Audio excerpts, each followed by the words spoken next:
Baik, Assalamualaikum warahmatullahi wabarakatuh. Waalaikumsalam warahmatullahi Waalaikumsalam wabarakatuh. warahmatullahi wabarakatuh. Baik, teman-teman semuanya. Alhamdulillahirrabbilalamin wa bihi nasta'in wa ala umuri dunya waddin. Wassalatu wassalamu ala asrofil anbiya'i wal mursalin wa ala alihi wa sahbihi ajmain. Amma ba'du. Rabbi shrahli sadri wa yassir li amri wahlul 'uqdatam min lisani yafqahu qawli.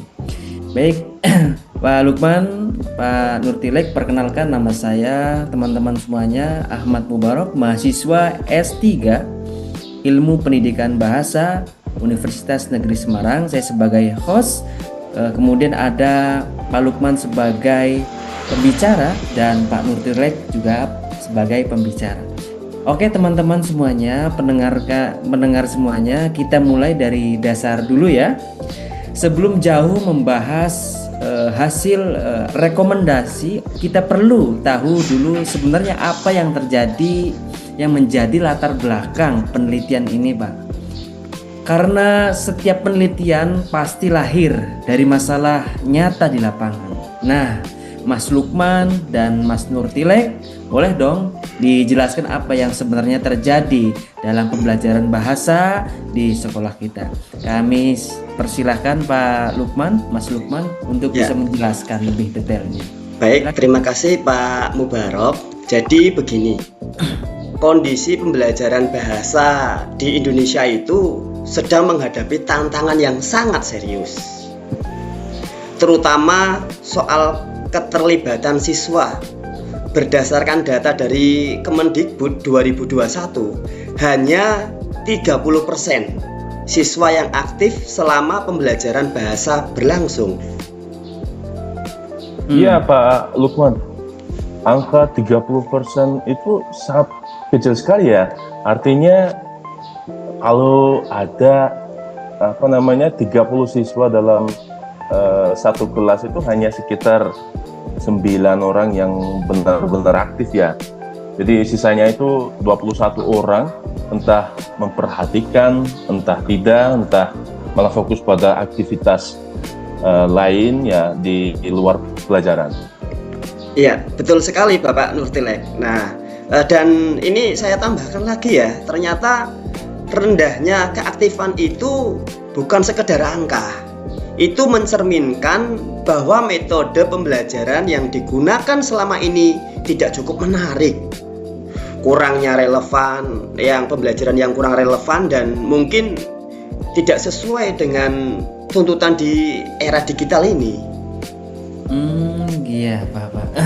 Berarti ada salah satu penyebabnya gitu dari metode mengajar yang menjadi tradisional, begitu ya Pak ya? Ya Pak Nurtilek, Pak Lukman? Iya betul sekali Pak Mubarok. Di banyak sekolah ya guru-guru masih sangat dominan ya pakai metode konvensional itu. Dan mungkin ceramah panjang, siswa itu mendengarkan dan mencatat lalu pulang. Dan model ini makin tidak efektif ya karena generasi saat ini itu terbiasa dengan visual interaksi atau lebih terbiasa dengan teknologi, begitu ya Pak? Ya, berarti kalau pembelajaran itu terlalu pasif, wajar kalau siswa sampai merasa bosan jika pembelajarannya seperti itu terus. Bahkan yang berminat sekalipun ya akhirnya ikut tertarik untuk tidak tertarik. Iya Pak. Ya, terus kalau metode konvensional sudah tidak memadai, apa ada penelitian yang menunjukkan alternatif metode yang lebih efektif Pak? Ada Pak Mubarok. Begini, misalnya penelitian dari Sujana tahun 2020, dia membuktikan bahwa penggunaan teknologi digital dan project-based learning itu bisa meningkatkan pemahaman siswa sampai 40% itu Pak. Wow. Iya Pak Lukman, sebagai tambahannya ini penelitian lain juga ada dari Pramodito itu tahun 2022 itu menunjukkan bahwa metode aktif itu bukan hanya meningkatkan hasil siswa, tetapi juga meningkatkan keterampilan mendengar guru. Artinya di sini ketika pembelajaran itu dibuat interaktif dan inovatif, itu bukan cuma siswa yang berkembang, tetapi guru juga. Oh, Gitu, Pak. begitu ya. Jadi banyak penelitian yang sudah membahas begitu ya, aktivitas metode inovatif. Lalu apa yang masih kurang, Bapak Ibu? Nah, ini yang unik nih Pak. Heeh. Banyak penelitian hanya fokus pada siswanya saja, atau hanya fokus pada guru. Padahal kalau pembelajaran itu prosesnya dua arah. Keduanya itu saling mempengaruhi, entah itu guru maupun muridnya. Betul sekali Pak Lukman. Misalnya kalau siswa itu aktif ya, tapi guru tidak siap atau tidak terampil dalam metode baru, itu hasilnya bisa tidak maksimal juga. Dan sebaliknya, guru itu sudah inovatif tapi siswa itu tidak terbiasa dengan pendekatan baru, ya tetap tidak efektif juga, gitu Pak. Nah, disinilah kesenjangan penelitian itu muncul. Sebelum ada penelitian yang secara simultan mengukur dampak inovasi terhadap aktivitas guru dan siswa sekaligus, Pak, itu. Iya, jadi berarti penelitian kita mencoba menjembatani kesenjangan itu ya Pak, betul? Iya Pak Mubarak, kita itu ingin tahu ya secara komprehensif apakah inovasi pembelajaran itu efektif, bagaimana perubahan perilaku guru, bagaimana peningkatan aktivitas siswa, dan juga apakah keduanya saling mendukung dalam hal ini. Iya, karena kalau dua-duanya meningkat, aktivitas guru dan siswa baru bisa dibilang inovasi itu benar-benar berhasil. Oke sekali. Kalau saya disimpulkan, latar belakang penelitian ini punya beberapa poin utamanya, begitu ya Pak. Yang pertama, keaktifan siswa dalam pembelajaran bahasa masih rendah, 30% aktif, begitu Pak. Kedua, bahwasanya guru masih menggunakan sebuah metode tradisional yang kurang menarik.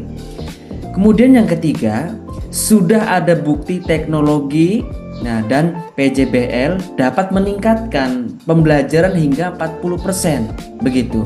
4, namun belum ada penelitian yang mengukur dampak inovasi pembelajaran terhadap guru dan siswa sekaligus. Kemudian yang terakhir, maka penelitian kita hadir untuk mengisi kesenjangan itu. Betul Bapak Ibu? Sangat setuju Pak, betul Pak, kesimpulan yang sangat tepat Pak Mubarak. Setuju. Dan itu kenapa penelitian ini memiliki urgensi yang tinggi untuk dilakukan.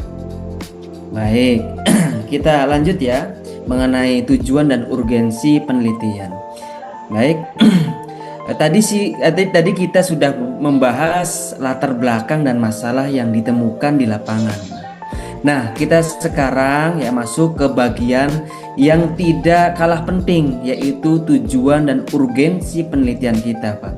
Karena setiap penelitian pasti punya arah yang jelas, apa yang ingin dicapai dan mengapa pentingnya untuk dilakukan, begitu. Pak Lukman, bisa dijelaskan apa tujuan utama dari penelitian ini, Pak? Nah, tujuan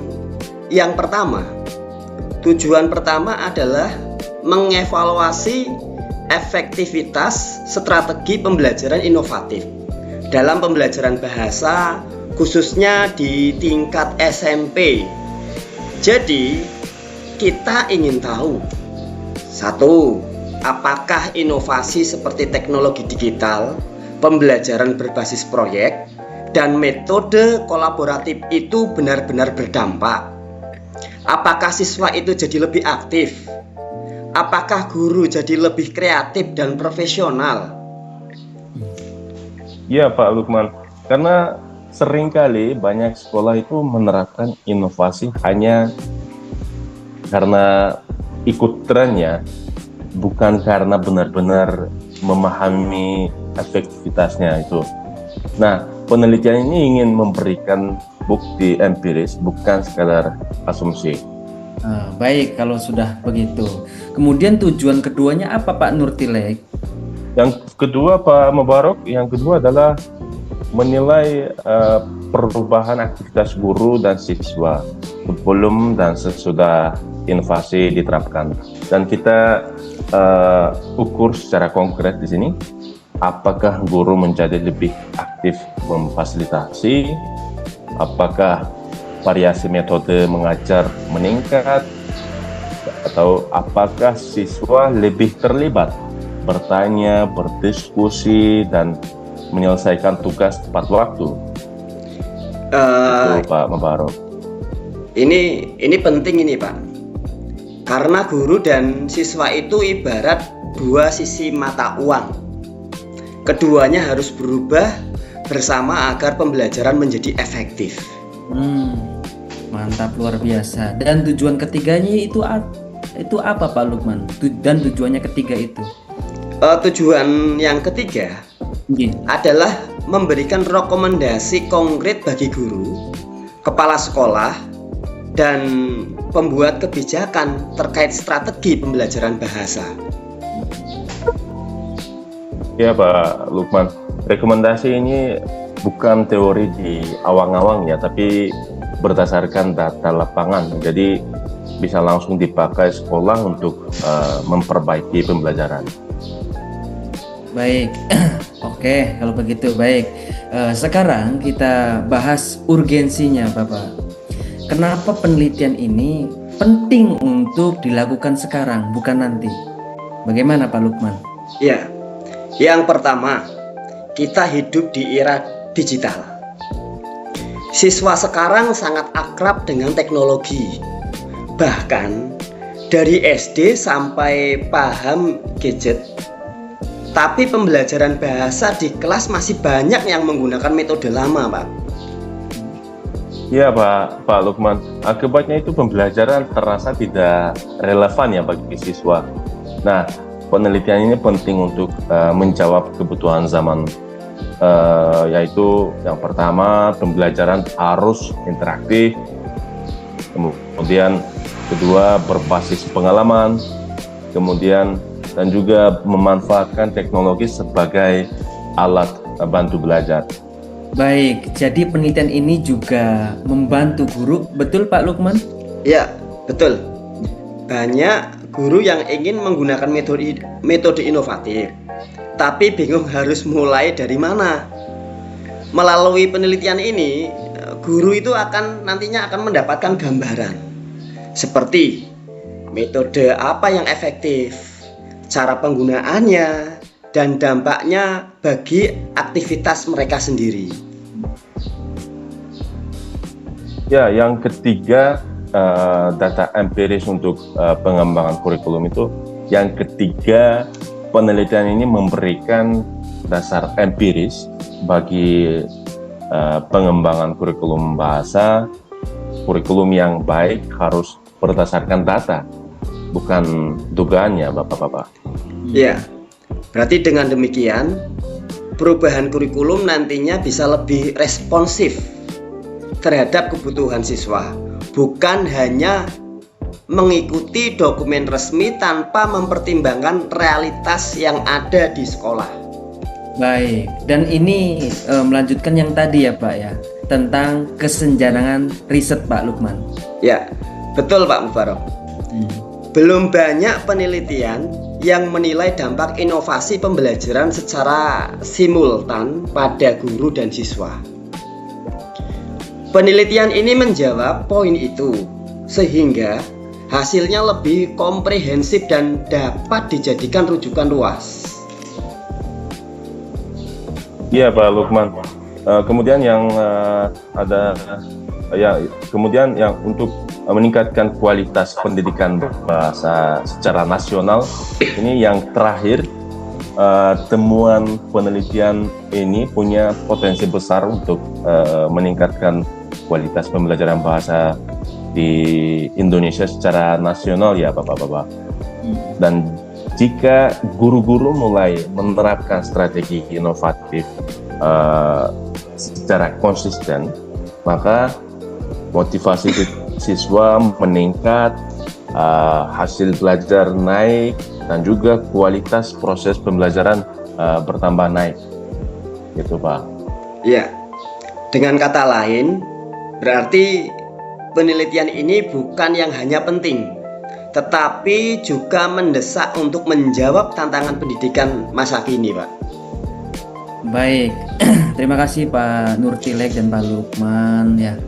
Baik, jadi tujuan dan urgensi penelitian ini yang sangat jelas ya dan kuat ya. Tidak hanya ingin tahu apa yang terjadi, tapi juga kenapa ini penting dan apa yang bisa dilakukan selanjutnya. Terima kasih Pak Lukman dan Pak Nurtilek atas penjelasannya. Kita lanjut ke metode penelitian di segmen berikutnya. Baik, setelah tadi kita membahas tujuan dan urgensi penelitian, sekarang kita masuk ke bagian yang juga sangat penting, yaitu metode penelitian. Tanpa metode yang kuat, hasil penelitian tidak akan bisa dipercaya. Nah, Pak Lukman dan Pak Nurtilek, silakan kita bahas tuntas bagaimana penelitian ini dilakukan. Pak Lukman, kita mulai dari pendekatan penelitian dulu ya Pak. Bagaimana Pak? Ya, betul Pak Barok. Penelitian ini menggunakan pendekatan kualitatif dengan desain eksperimen. Kenapa kuantitatif? Karena kami ingin mendapatkan data yang objektif, terukur, dan bisa dianalisis secara statistik. Ya Pak Lukman, dengan desain eksperimen ini kami bisa membandingkan, yaitu kondisi sebelum inovasi diterapkan versus kondisi sesudah inovasi diterapkan. Itu mungkin memberi gambaran perubahan yang benar-benar dihasilkan oleh inovasi pembelajaran. Baik. Itu Pak Mubarok. Baik, terima kasih Pak Nurtilek, Pak Lukman. Berikutnya soal populasi dari sampel Pak Nurtilek, bagaimana? Baik Pak Mubarok, populasi penelitiannya adalah guru dan siswa SMP di Kota Semarang. Dari populasi itu kami mengambil sampel, yaitu 100 siswa, kemudian 10 guru yang dipilih menggunakan metode random sampling. Ya, random sampling ini seperti supaya sampel lebih representatif, tidak berat sebelah, dan hasilnya bisa digeneralisasi secara lebih luas. Baik Pak Lukman, jadi penelitian kita benar-benar melibatkan jumlah peserta yang cukup dan sumber data yang seimbang antara guru dan siswa. Baik, sekarang kita bahas inovasi seperti apa yang diterapkan Pak Lukman. Ada 3 fokus inovasi yang digunakan. Yang pertama adalah teknologi pendidikan. Penggunaan media digital, platform pembelajaran interaktif, dan perangkat berbasis teknologi lainnya. Yang B, project based learning. Siswa belajar melalui proyek nyata, bukan hanya teori. Ini membuat mereka itu lebih aktif dan terlihat. Yang C itu metode kolaboratif. Kegiatan seperti diskusi kelompok, kerjasama tim, dan problem solving berbasis kelompok. Iya Pak Lukman, di sini sebagai tambahannya, kombinasi ketiga inovasi ini dirancang agar pembelajaran tidak monoton ya. Jadi ini bukan sekadar menambah teknologi, tapi mengubah cara belajar dan mengajar menjadi lebih hidup gitu, Pak. Baik, Pak Nurtilek. Nah, ini penting banget. Nah, bagaimana caranya data itu dikumpulkan, Pak Lukman? Ya, ada 3 Pak Mubarok. Yang pertama, kuesioner, pretest, dan posttest. Kami memberikan kuesioner sebelum inovasi diterapkan dan sesudahnya. Ini untuk melihat perubahan aktivitas guru dan siswa. Yang kedua, observasi aktivitas kelas. Kami mengamati secara langsung bagaimana guru mengajarkan dan bagaimana siswa berpartisipasi. Yang ketiga, wawancara pendukung. Selain angka, kami juga mengumpulkan data kualitatif dari wawancara singkat dengan guru dan siswa. Baik Pak Lukman, jadi data yang terkumpul itu bukan hanya berupa angka ya Pak, tapi juga cerita dan penjelasan yang memperkaya analisis ini, gitu Pak. Baik, baik Pak Nurtilek, Pak Lukman, bisa dipahami. Di sini nih Pak, desain eksperimen ini diterapkan itu seperti apa Pak Lukman? Kami membandingkan 2 kondisi pada kelompok yang sama. Sebelum inovasi, kondisi awal proses pembelajaran. Sesudah inovasi, kondisi setelah metode baru diterapkan. Dengan cara ini, kami bisa melihat dampak nyata dari inovasi pembelajaran. Iya Pak Lukman, analisis ini menggunakan statistik deskriptif dan inferential, dan termasuk UJT yang membantu menentukan apakah perubahan yang terjadi itu signifikan secara statistik. Lalu mengapa Pak Nurtilek, Pak Lukman itu, lalu mengapa metode ini dianggap lebih tepat Pak Nurtilek?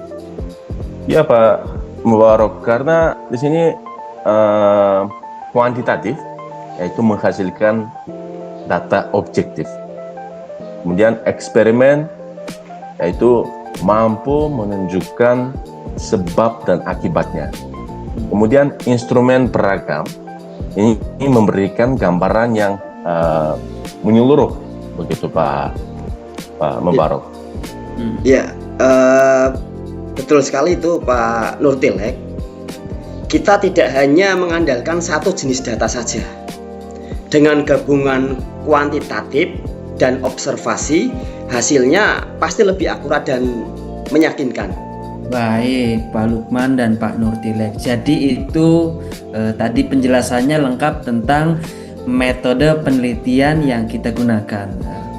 Mulai dari pendekatannya, sampelnya, inovasinya yang diterapkan, hingga instrumen pengumpulan datanya.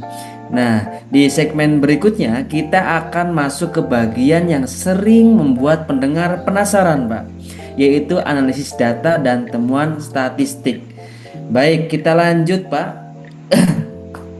Baik teman-teman pendengar semuanya, kita sudah sampai pada tahap yang biasanya paling ditunggu-tunggu dalam sebuah penelitian, yaitu temuan statistik.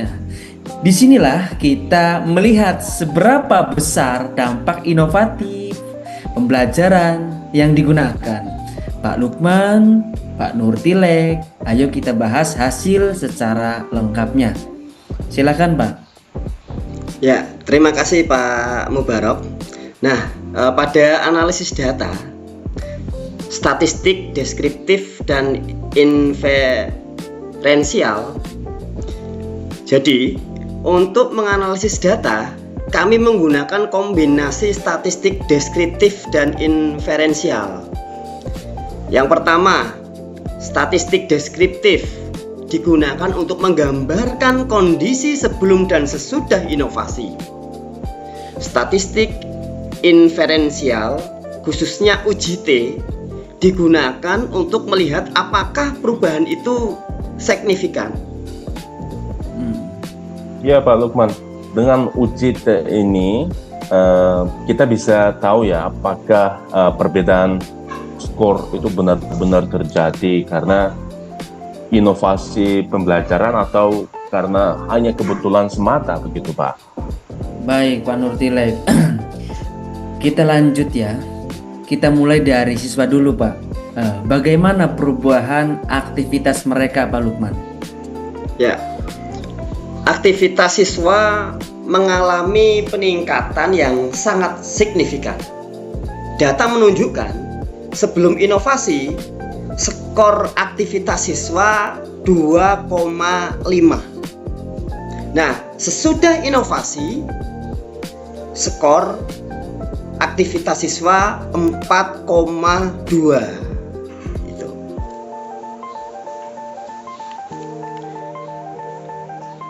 Iya Pak, ini berarti peningkatan aktivitas siswa bukan hanya terjadi ya, tapi sangat signifikan secara statistik ya Pak Lukman. Dan angka 4,2 itu hampir mendekati level maksimal untuk indikator aktivitas. Artinya siswa itu tidak hanya lebih aktif, tapi sangat aktif ya Pak Lukman. Iya, betul sekali Pak Nurtilek nih. Peningkatan ini bisa kita lihat ya, dari yang pertama, siswa itu lebih sering bertanya. Ketika guru sedang menyampaikan materi itu ada siswa yang banyak bertanya pokoknya ya.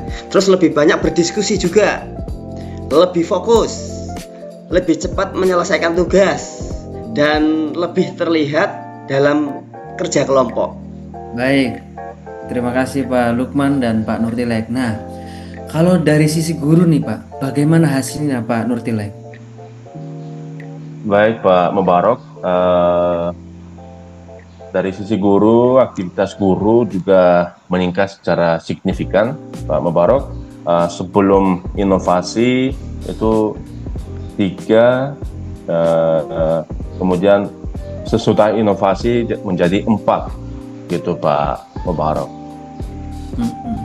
Nah, berarti ini menunjukkan bahwa guru menjadi jauh lebih aktif dalam memfasilitasi pembelajaran. Ini misalnya ya, 1, lebih banyak menggunakan media digital.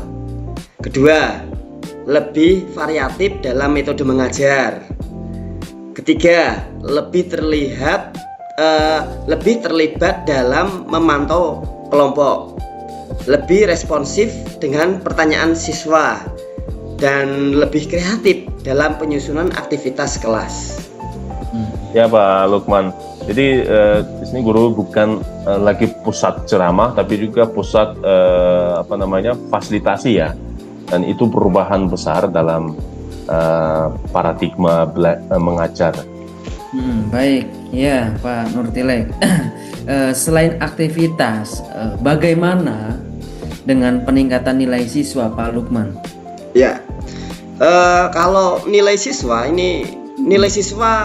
meningkat secara signifikan dari 70 sampai 82. Ini menunjukkan bahwa inovasi pembelajaran bukan hanya meningkatkan keaktifan, tapi juga benar-benar memperbaiki hasil belajar.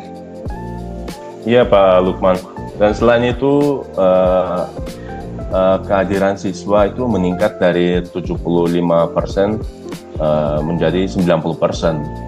Kemudian keterapan waktu pengerjaan tugas naik juga dari 70% menjadi 95%.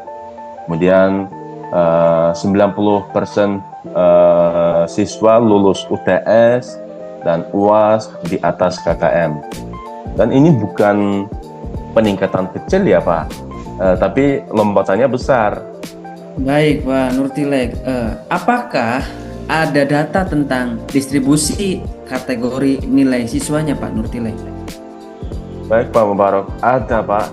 Setelah inovasi itu diterapkan, 50% siswa masuk kategori sangat baik, 30% siswa kategorinya baik, kemudian 10% siswa kategorinya cukup, kemudian 10% siswa kategorinya kurang.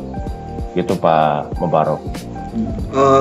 Berarti itu artinya 80% siswa berada di level baik dan sangat baik ya ini. Ini jauh lebih besar dibanding kondisi sebelum inovasi ini, Pak. Baik, Pak Lukman. Sebelum kita bahas sebuah aktivitas guru, tapi apakah ada penjelasan lebih detail tentang dampaknya, Pak Lukman? Ada, Pak. Hasil observasi dan kuesioner menunjukkan bahwa guru lebih mahir menggunakan teknologi digital. Variasi metode mengajar meningkat signifikan. Guru lebih terampil memfasilitasi diskusi. Guru lebih efektif dalam memantau perkembangan siswa. Ya Pak Lukman, selain itu siswa juga memberikan umpan balik positif terhadap perubahan kayak mengajar guru, dan mereka itu mengatakan pembelajaran menjadi lebih menarik dan lebih mudah dipahami. Baik, Pak Lukman dan Pak Nurtilek ya. Jadi kalau disimpulkan, temuan statistik kita menunjukkan bahwa aktivitas siswa meningkat drastis dan signifikan. Betul, Pak? Kemudian aktivitas guru meningkat signifikan. Kemudian nilai akademik juga siswa naik secara nyata. Nah, kemudian ada kedisiplinan belajar dan hadirnya meningkat, kehadirannya begitu. Kemudian sebagian besar siswa berhasil menembus nilai di atas KKM. Dan yang terakhir, sebuah inovasi pembelajaran terbukti efektif diterapkan. Betul Pak Lukman? Ya, betul sekali Pak Mubarok. Data ini menunjukkan inovasi pembelajaran bukan sekedar gimmick atau benar-benar membawa perubahan nyata. Ya benar Pak Lukman, bahkan bisa dibilang inovasi ini membuat proses belajar lebih hidup dan lebih bermakna baik bagi guru maupun siswa ya. Baik, terima kasih Pak Lukman dan Pak Nurtilek. Temuan statistiknya sangat luar biasa dan jelas menggambarkan dampak positif inovasi pembelajaran. Nah, di segmen berikutnya kita bahas bagaimana perkembangan aktivitas dan prestasi siswa secara lebih mendalam. Jangan kemana-kemana. Baik, setelah kita membahas temuan statistik yang menunjukkan peningkatan aktivitas siswa, dan belajar dan hasil belajar, sekarang kita masuk pada bagian yang tidak kalah penting, yaitu dampaknya. Nah, dampak inovasi pembelajaran terhadap guru. Karena dalam sebuah dunia pendidikan, guru bukan hanya mengajar atau pengajar, tapi juga fasilitator yang menentukan arah kegiatan belajar. Nah, jadi perubahannya pada guru itu sangat krusial. Nah, Pak Nurtilek bisa sedikit dijelaskan dampak pertama yang lebih terlihat pada guru, Pak? Silakan. Tentu Pak Mubarok, baik Pak.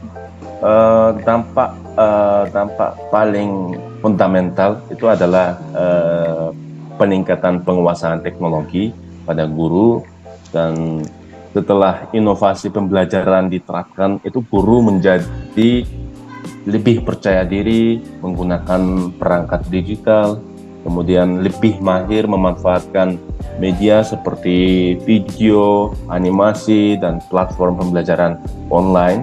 Kemudian juga guru menjadi lebih terampil dalam membuat konten interaktif yang menarik. Gitu Pak Mubarok. Ya, itu bahkan beberapa guru yang sebelumnya takut laptop ini error kalau dipegang. Ya. Kalau megang itu error ya. Kini sudah lihai membuat bahan ajar digital. Ini perubahan besar dalam mentalitas dan keterampilan teknologi guru ini, Pak Mubarok. Oh iya Pak Lukman. Kalau dari sisi metode mengajar nih Pak, apa perubahannya Pak Lukman? Oh, banyak sekali Pak ini. Perubahannya sangat banyak sekali. Nah, inovasi pembelajaran membuat guru semakin berani mencoba mendekatkan hal yang baru. Ada 3 peningkatan yang sangat besar. Yang pertama, pembelajaran kolaboratif. Guru lebih intens mengarahkan siswa untuk bekerja dalam kelompok, berdiskusi, dan memecahkan masalah secara bersama. Metode interaktif. Guru tidak lagi hanya ceramah, mereka memasukkan aktivitas seperti permainan edukatif, kuis digital, role play, dan simulasi.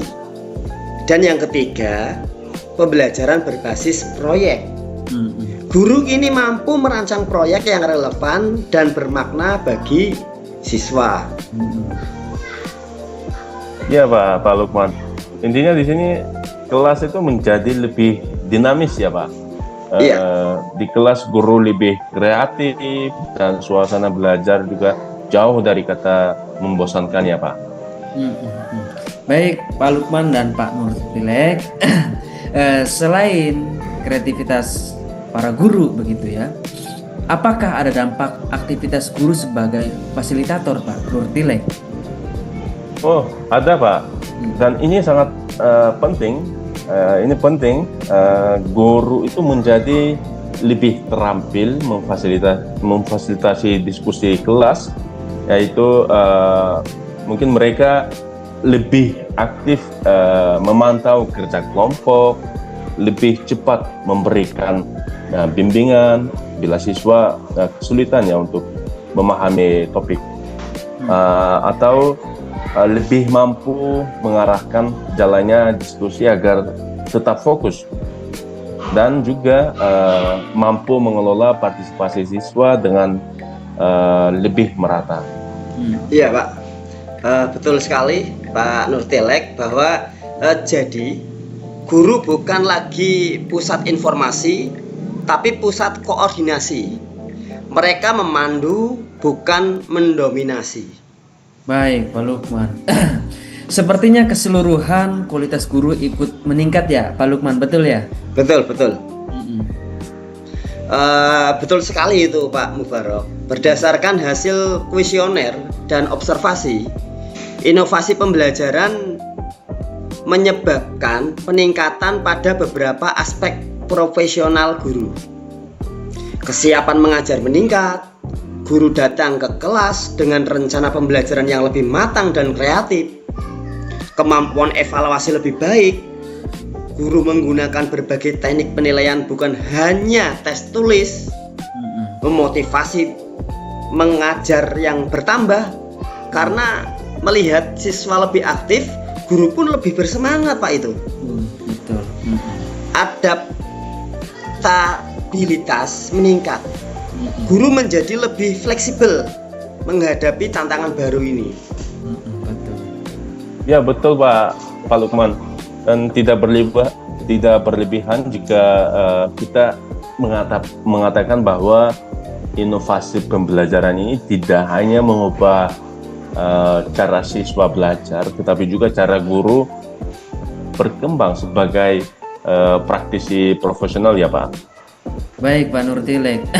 Saya juga dengar ya, siswa memberikan respon positif perubahan gaya mengajar guru. Betul ya Pak Nurtilek? Ya betul sekali Pak. Dalam wawancara, siswa mengatakan bahwa setelah inovasi diterapkan, pembelajaran terasa lebih menarik. Kemudian materi lebih mudah dipahami. Kemudian guru juga terlihat lebih antusias ya, dan juga mereka merasa lebih dihargai karena dilibatkan aktif. Ya, betul sekali tuh Pak Nurtilek ya. Saya sangat setuju. Umpan balik positif ini sangat berpengaruh pada motivasi guru. Guru merasa usaha mereka dihargai dan itu membuat mereka semakin ingin mengembangkan diri. Baik Pak Lukman dan Pak Nurtilek, terima kasih. jika kita disimpulkan ya, dampak inovasi pembelajaran pada guru mencangkup yang pertama, guru lebih mahir menggunakan teknologi digital. Kemudian yang kedua, variasi metode pengajar semakin kaya dan kreatif. Kemudian yang ketiga, guru ini lebih terampil sebagai fasilitator kelas, Pak. Kemudian yang keempat, ada profesionalitas guru meningkat secara keseluruhan. Kemudian yang terakhir, terjadinya peningkatan hubungan positif dan interaktif antara guru dan siswa. Betul Pak Lukman? Iya, betul. Semua perubahan ini menunjukkan bahwa inovasi pembelajaran bukan sekedar menambah metode baru, Pak, tetapi benar-benar mentransformasi peran guru di kelas. Betul. Iya Pak Lukman, sangat setuju. Dan transformasi ini pada akhirnya mendukung peningkatan kualitas pembelajaran bahasa secara signifikan ya Pak. Nah, baik Pak Lukman dan Pak Nurtilek, terima kasih penjelasannya tentang dampak pada guru sangat penting ya untuk memaknai hasil penelitian ini. Di segmen berikutnya kita akan masuk ke pembahasan yang menghubungkan temuan, penelitian dengan teori-teori pendidikan. Jangan lewatkan. Baik, setelah tadi kita membahas dampak inovasi pembelajaran terhadap guru, sekarang kita masuk ke bagian yang paling analitis, yaitu pembahasan. Di sini kita menghubungkan semua temuan penelitian dan teori-teori pendidikan serta penelitian sebelumnya. Jadi, kita tidak hanya melihat angka, tapi juga memahami mengapa itu terjadi. Pak Lukman, kita mulai dari dasar dulu Pak. Dasar teoretis dulu. Bagaimana hasil penelitian ini selaras dengan teori pendidikan Pak Lukman? Ya, hasil penelitian kita itu sangat sejalan dengan teori konstruktivisme. Betul. Baik dari Piaget maupun Vygotsky ya. Menurut teori ini, belajar terjadi melalui pengalaman secara langsung. Betul. Siswa membangun sendiri pengetahuannya. Interaksi sosial sangat penting dalam proses pembelajaran. Iya Pak Lukman, betul sekali Pak. Dan ini persis ya dengan strategi inovatif yang kita terapkan, teknologi digital, pembelajaran berbasis proyek, dan juga metode kolaboratif. Dan ketiganya ini memungkinkan siswa bereksplorasi, mendiskusikan, dan juga mengonstruksi pengetahuan mereka, bukan hanya menerima informasi dari guru saja ya Pak. Baik gitu, Pak Nurtilek. Jadi inovasi ini mendorong pembelajaran yang lebih bermakna, begitu Pak Nurtilek? Ya. Ya betul sekali Pak. Dan dengan inovasi pembelajaran, siswa itu tidak hanya menghafal, tapi memahami konteks dan juga mampu mengaplikasikan pengetahuan dalam situasi yang nyata. Dan di sini misalnya dalam pembelajaran berbasis proyek, siswa itu membuat produk atau memecahkan masalah yang nyata itu jauh lebih membekas dibanding sekedar menyalin catatan ya Pak. Iya, itu sebabnya nilai mereka meningkat karena mereka bukan hanya tahu tapi paham Pak. Baik Pak Lukman. Lalu bagaimana Pak menjelaskan peningkatan aktivitas siswa yang hampir 2 kali lipat Pak Lukman? Ya Pak Mubarak, karena strategi inovatif ini membuat siswa lebih tertarik, lebih terlibat, dan lebih termotivasi. Teknologi dan kerja kelompok menciptakan suasana belajar yang menyenangkan dan menantang. Betul. Betul sekali Pak Lukman. Dan siswa itu lebih aktif ya, karena mereka merasa menjadi bagian dari proses pembelajaran, bukan hanya penonton ya di sini. Dan mereka dalam diskusi, presentasi, proyek, dan juga tugas kolaboratif. Dan itu yang membuat skor aktivitas siswa melonjak signifikan dari 2,5 menjadi 4,2. Baik, Pak. Gitu, Pak. Pak Lukman. Kalau guru Pak Nurtilek nih, mengapa aktivitas mereka juga meningkat Pak Nurtilek? Ya Pak Mubarak, karena inovasi memaksa guru meninggalkan pola lama yang pasif. Jadi di sini guru harus merancang proyek, kemudian mengelola diskusi, memantau kelompok, atau menyiapkan media digital, dan juga memberikan umpan balik yang cepat dan tepat. Dan guru menjadi lebih produktif dan kreatif di sini, Pak. Maka skor aktivitas guru naik dari 3 menjadi 4, Pak. Iya, betul sekali Pak. Dan lebih penting, guru merasa lebih dihargai dan lebih efektif. Itu meningkatkan profesional mereka secara alami itu. Betul Pak Lukman. Nah, begini Pak. Apakah temuan kita itu sejalan dengan penelitian lain Pak Lukman? Iya Pak Mubarak, sangat sejalan. Nah, dari Wati 2020 itu menemukan bahwa metode aktif meningkatkan hasil belajar siswa. Terus dari Rahmawati 2021 menunjukkan bahwa penggunaan teknologi memperkuat motivasi dan kreativitas siswa. Iya Pak Lukman. Jadi penelitian kita menegaskan dan memperkuat temuan sebelumnya, yaitu sekaligus menawarkan nilai tambah karena mengukur guru dan siswa sekaligus ya, yang ini jarang dilakukan ya sama peneliti.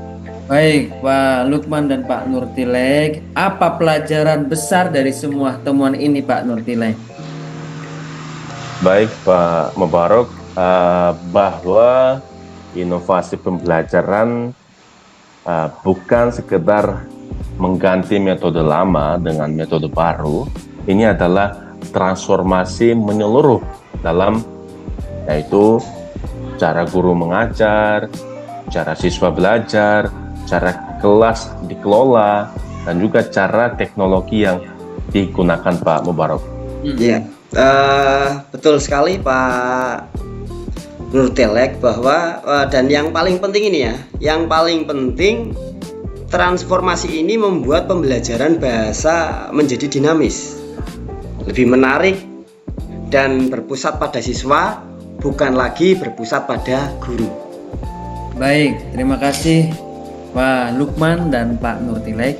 Baik, jadi pembahasan hari ini dan pembahasan ini memberikan pemahaman yang mendalam bahwa sebuah inovasi pembelajaran bukan hanya terbukti efektif secara statistik, tetapi juga sangat relevan secara teori dan konsisten dengan penelitian terdahulu.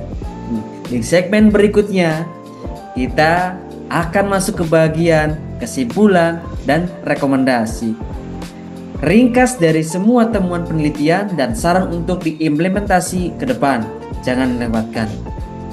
Baik pendengar, baik hadirin semuanya, kita sampai pada segmen yang terakhir yang kita tunggu-tunggu dari diskusi penelitian ini, yaitu sebuah kesimpulan rekomendasi setelah kita membahas latar belakang sebuah metode, hasil statistik, dampak terhadap guru dan siswa, serta pembahasannya.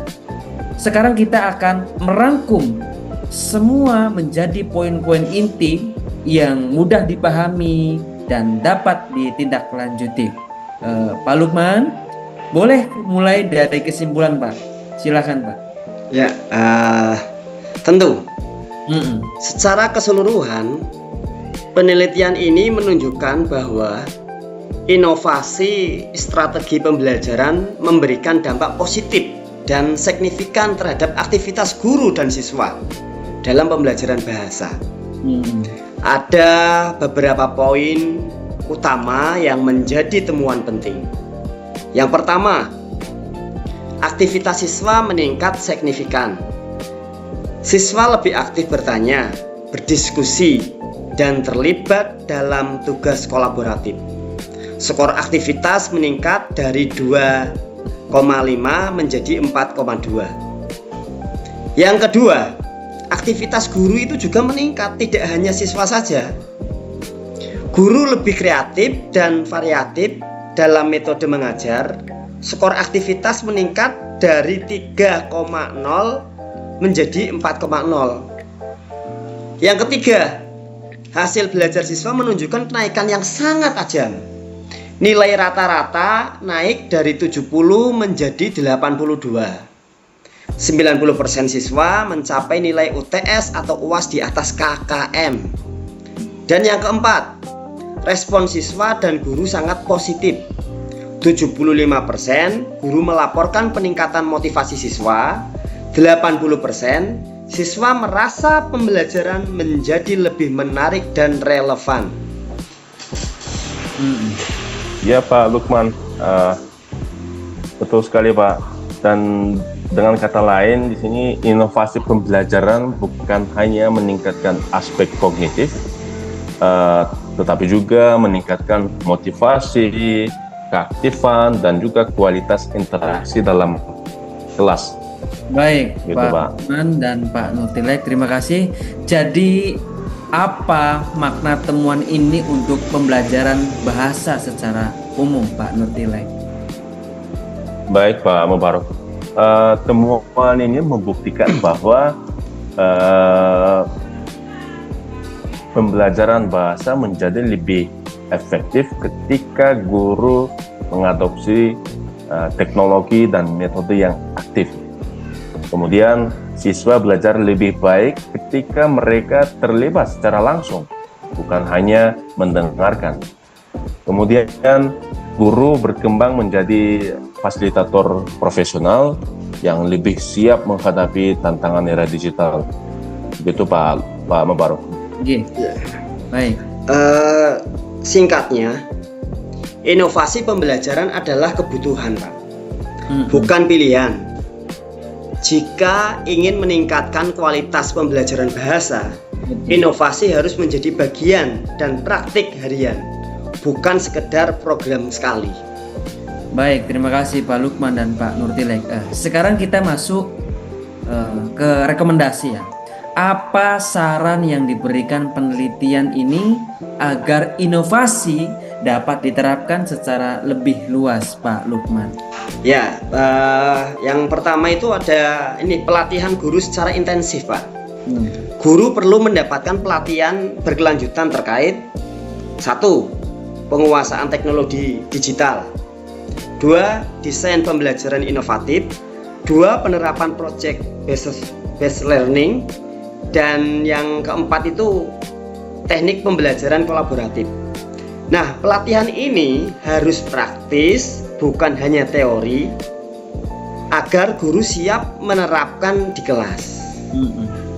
Selanjutnya, pengembangan kurikulum. Ya, Pak Nurtilek ya, gimana Pak? Selanjutnya pengembangan kurikulum yang mendukung digital learning, Pak. Iya, yaitu kurikulum bahasa itu perlu memberikan ruang fleksibel untuk aktivitas proyek, kemudian integrasi teknologi dan juga pembelajaran yang kolaboratif. Dan kurikulum yang terlalu kaku akan membatasi kreativitas guru dan juga menghambat inovasi. Iya, itu juga ini Pak, harus ada dukungan kebijakan sekolah juga itu. Nah, sekolah harus menyediakan fasilitas teknologi yang memadai, akses internet yang stabil, dukungan administrasi, dan jadwal belajar yang memungkinkan metode aktif diterapkan. tanpa dukungan struktural, inovasi hanya akan menjadi teori saja itu, Pak. Betul. Ya Pak, selanjutnya untuk penelitian lanjutan, diperlukan penelitian lanjutan untuk melihat dampak jangka panjang inovasi pembelajaran, kemudian mengukur peningkatan kompetensi guru secara berkelanjutan, dan yang terakhir menguji efektivitas inovasi di sekolah dengan karakter yang berbeda. Dengan begitu, inovasi bisa terus disempurnakan, Pak. Baik, terima kasih Pak Nurtilek dan Pak Lukman. Baik teman-teman semuanya, itu tadi kesimpulan dan rekomendasi dari penelitian kami mengenai inovasi strategi pembelajaran bahasa. Nah, hasil penelitian ini menegaskan bahwa inovasi bukan hanya tren, tetapi solusi nyata untuk meningkatkan kualitas pembelajaran di era digital. Betul Pak Lukman? Ya, semoga guru-guru di seluruh Indonesia bisa mendapatkan manfaat dan temuan ini pokoknya semakin berani berinovasi. Betul. Amin Pak. Dan semoga siswa-siswa kita menjadi lebih aktif, siswa-siswa menjadi lebih kreatif dan termotivasi dalam belajar bahasa. Baik, terima kasih Pak Lukman dan Pak Nurtilek. Terima kasih telah mendengarkan teman-teman semuanya podcast ini ya. Sampai bertemu di diskusi berikutnya. Tetap semangat belajar dan mengajar.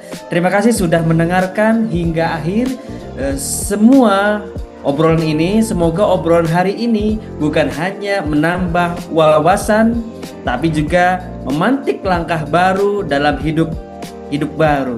Jangan lupa bagikan episode ini untuk kalian ya yang merasa ini bermanfaat. Sampai jumpa di episode berikutnya. Tetap semangat, tetap berkembang, dan jadilah versi terbaikmu. Wallahu muwaffiq ila aqwamit thoriq. Wassalamualaikum warahmatullahi wabarakatuh. Waalaikumsalam Waalaikumsalam warahmatullahi wabarakatuh. Sudah Pak.